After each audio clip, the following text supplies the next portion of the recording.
ப்ளவுஸில் இப்போ நம்ம வந்து சைடு ஜாயின் பண்ணிக்கலாம். கையோட சுற்றளவு மார்க் பண்ணியிருக்கேன். அடுத்து வந்து அந்த அடிக்கையிலேருந்து ஆம்கோல் சுற்றளவு இருக்குல்ல, அந்த இடத்துல நம்ம மார்க் பண்ணிக்குவோம். மார்க் பண்ணிட்டு இப்போ ஓரத்தில் வந்து ரஃப் அடிச்சிங்க. எப்பயுமே ப்ளவுஸ் தைக்கும் போது ரஃப் அடிச்சுங்க. ஓரத்துலேருந்து தைக்கிறோன்னா தைச்சிட்டு இந்த கீழே இருக்கிற கிளாத்தை மேல் நோக்கி தள்ளி விட்டு, அதேமாரியே மேலே இருக்கிற துணியையும் மேல் நோக்கி தள்ளி விட்டுங்க. தள்ளி விட்டு ஜாயின் பண்ணுங்கள். இப்போ நம்ம மார்க் பண்ணதுலேயே ஜாயின் பண்ணிவிட்டு ஓரத்தில் எவ்வளோ நம்ம மார்க் பண்ணியிருக்கோமோ அந்த அளவுக்கு மார்க் பண்ணிங்க. அடுத்தது 2வது தையல் 1/4 இன்ச் கேப்பில் அடுத்து 2வது தையல் மார்க் பண்ணிக்கோங்க. அடுத்து இந்த ப்ளவுஸில் நம்மளுக்கு மொத்தம் எத்தனை தையல் தேவை 3லேருந்து 5 வரையும் கூட நம்ம போட்டுக்கலாம். சரிங்களா? 1/4 இன்ச் கேப்பில் ஒரு தையல் போட்டு எடுத்துக்கோ.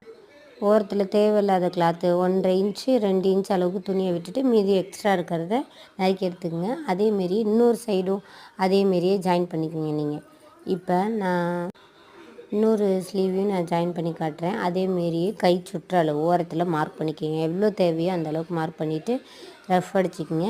இப்போ அந்த ஃப்ரண்ட்டில் நம்ம வந்து ஜாயின் பண்ணியிருக்கோம் பாருங்கள், அந்த அர்க்காத்தும் பேக்கில் இருக்கிற அர்க்காத்தும் ஒரே இடத்துல இருக்கிற மாதிரி இருக்கணும். கீழே இருக்கிற துணியை மேல் நோக்கி தள்ளி விட்டு இன்னொரு டைம் செக் பண்ணி பார்த்துக்குங்க. தைக்கிறதுக்கு முன்னாடி கரெக்டாக இருக்குது அப்படின்னு பார்த்துட்டு தையல் ஓட்ட ஆரம்பிங்க. தையல் அப்புறம் பிரிச்சுட்டு இருக்கிற மாதிரி ஆகிடும்.